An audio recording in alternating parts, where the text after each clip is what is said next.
আমরা দিল্লি থেকে আসার পর যে বাংলোটা নিয়েছিলাম তার 4টে বাড়ির পর এই স্ক্যামিংটা হয়েছে। তার উপর আজকেই আপনারা জানতে পেরেছেন যে আমার কথায় আমার স্বামী ফোনটা আনলক করে দিয়েছে, কোনো পাসওয়ার্ড নেই, তাই দুয়ে দুয়ে 4 করার চেষ্টা করছেন, তাই তো?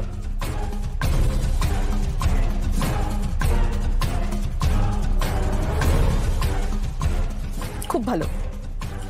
বাট আপনাদের একবারও কি এই কথাটা মনে হলো না যে আমার স্বামী শুধুমাত্র নিজেকে স্বচ্ছ দেখানোর জন্য এক কথায় তার পাসওয়ার্ডটা খুলে আমাকে দিয়ে দিয়েছে? এটাতে কোনো আনন্যাচারাল ব্যাপার নেই, অস্বাভাবিক ঘটনা নয় এটা। কাপলদের মধ্যে এটা হতেই পারে, তাই না? আর আপনাদের কারোর একবারের জন্য এটাও মনে হলো না যে যদি আমার মধ্যে ন্যূনতম একটা শিক্ষা, একটা রুচি থাকে, তাহলে কেউ ফোন দিলেই আমি সেটা ঘেঁটে দেখবো না?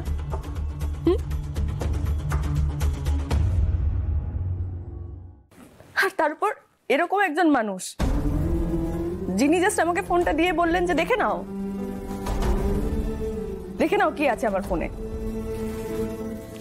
সেরকম একটা মানুষকে আমি কিভাবে সন্দেহ করতে পারি?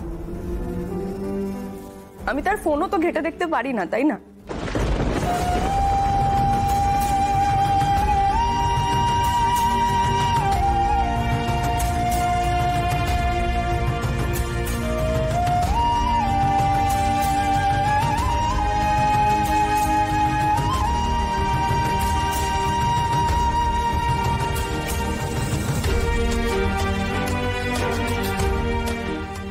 মা, বাবা,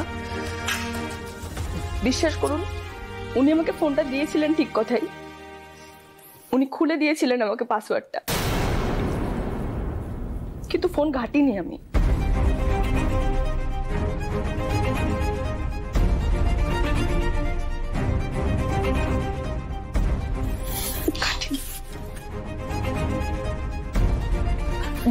বৌমনি প্লিজ কেন না, দেখো যে যাই বলুক আমি তোমাকে বিশ্বাস করি, আমি জানি তুমি এরকম কিছু কাজ করতে পারো না। কত মিথ্যে কথা বলতে হচ্ছে আমায় একের পর এক, অথচ জানি না আমি ঠিক করছি না ভুল, আমি উচিত কাজ করেছি নাকি অকারণে ঋষিকে কষ্ট দিয়েছি। জ্যোতি প্লিজ কেঁদো না, আমি আমি আমি তোমাকে বিশ্বাস করি।